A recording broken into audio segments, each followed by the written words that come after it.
of my captors felt no emotion. He did not hesitate to inflict pain. Now, all he feels is intense, unstoppable agony.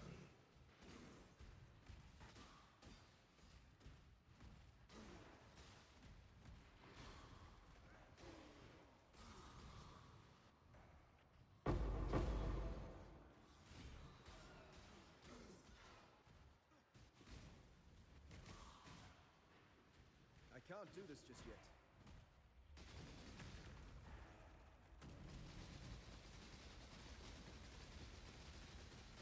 This is the key to a crucible that stretches the sanity. Hey Exiles, Zod here, and today I'd like to talk about my latest project. This one is a strength stacker. It's actually the first time I've played this archetype. I've played accuracy stacking in the past, but never a dedicated strength stacker. This one is fire-based. I'm not going for the original center route because I am broke, and I didn't want to try Aberrats, but I might end up going that route. Who knows? But we started off with a kind of a fun version, the double influenced boom mace. So this one's fun. You trigger fiery impact on melee hit, and then that inherits all of your added fire damage and pretty much all of your scaling. And then I'm primarily playing this as a Shockwave build with Cyclone. Since it's a mace, it enables Shockwave. Shockwave's fun. So you're getting all of these extra triggered attacks that are benefiting from your global added fire damage, but then also the global damage scaling from Battle Mage's Cry. So we're scaling so much generic damage, we can kind of add in these extra triggered attacks just for more clear, more coverage, and a little bit more damage. I was selling off some of my older characters' gear, so I bought a few items that I didn't feel like crafting. It's a double elevated helmet, got a pretty good deal on that. But I crafted these, bought these ring bases because percent strength ring bases are still like 150 divs, so whatever, I just got these.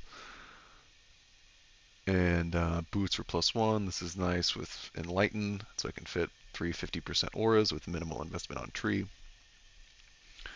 But as you saw in the beginning of the video, I kind of am tuning this build around AoE and clear. If you want to do more damage, you can pretty much just equip Brutus Lead Sprinkler here, because you're adding twice as much flat fire. But with the Boom Mace, it's cool because the fiery impact can, because the Shockwave has a much bigger AoE than Cyclone, and it can kind of hit at the edge of the screen. And then the Boom Mace can proc at the edge of the screen where the Shockwave hit. So you just get this kind of insane extra coverage. And we can see here, go to Misk, I have 318% AoE, take off the mace, 116. So I'm getting basically 200% increased AoE just from this one mod.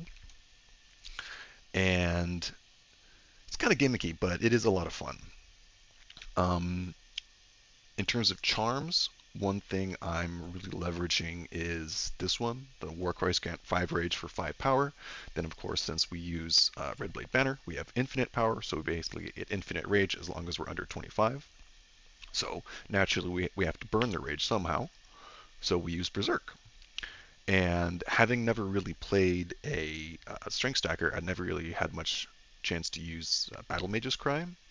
And obviously, you know about the part where it converts spell damage to attack damage. That's the most obvious part. But I was thinking about the second line here, where socketed spells are triggered by attacks that are exerted. So I was like, what kind of utility can I get out of this? And the build is a little bit socket starved, especially since you're losing 3 links on this weapon here for damage supports. So in the end, I opted just for Berserk. But it's nice. They both benefit from Enhance. They both give cooldown reduction. And basically, whenever I Warcry and then Leap Slam around, anything I hit with my Leap Slam, I'll then trigger Berserk. So I'll basically have 100%-ish, well not 100%, but I have really good Berserk uptime while mapping, and I can control it on bosses. Then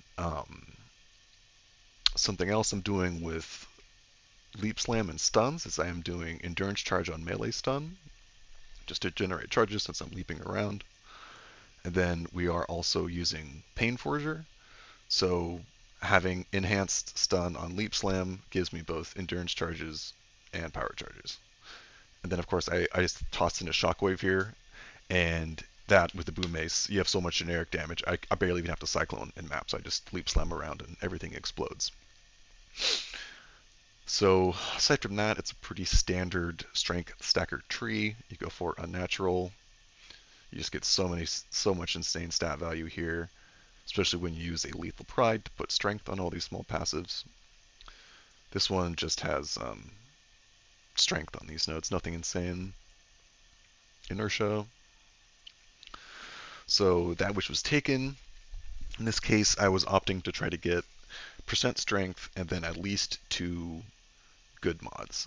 So Frenzy on hit is big. I didn't really have any Frenzy charge generation in this build. Didn't feel like running Blood Rage or whatever. So that's great. And then this is kind of like a 5, or yeah, it's like a 5-note or 5-line jewel, because I benefit both from the crit and the shock.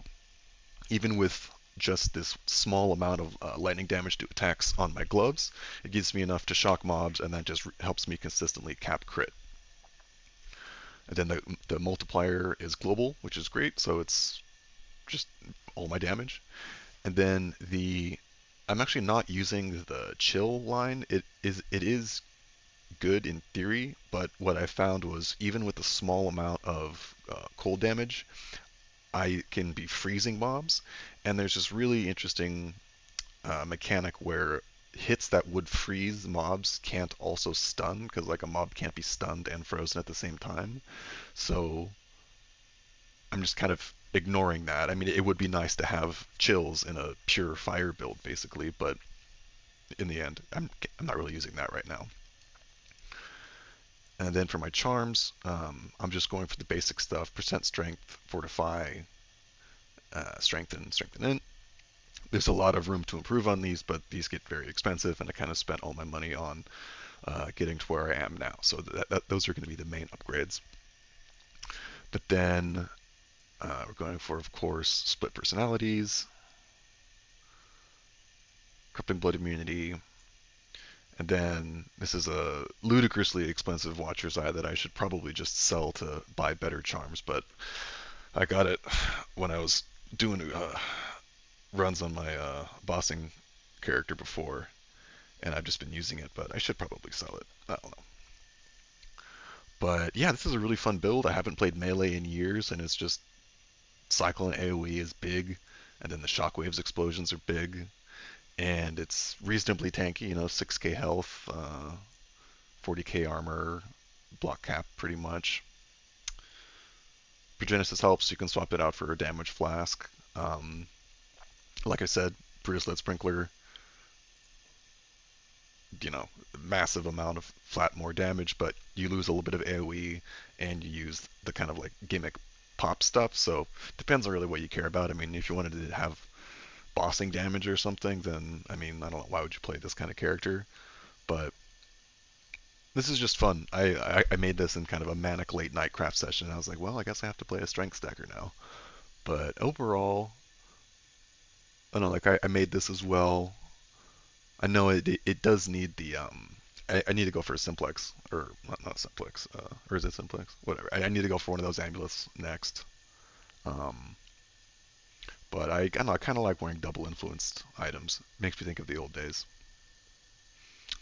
But yeah, overall fun build. I would definitely give it a try. In the end, I might just switch to replica Alberons, get a Paradoxica, and triple my damage. But who knows, maybe I'll drop a mirror and I'll buy an original sin, and I can keep this gimmick going and use the other boots as well. So we'll see. Alright, thanks for tuning in. I'll be posting some more videos and streaming on this build, I think. It's a fun one. Plus the MTX is great. Gotta love when that all works out. Alright guys, see you next time.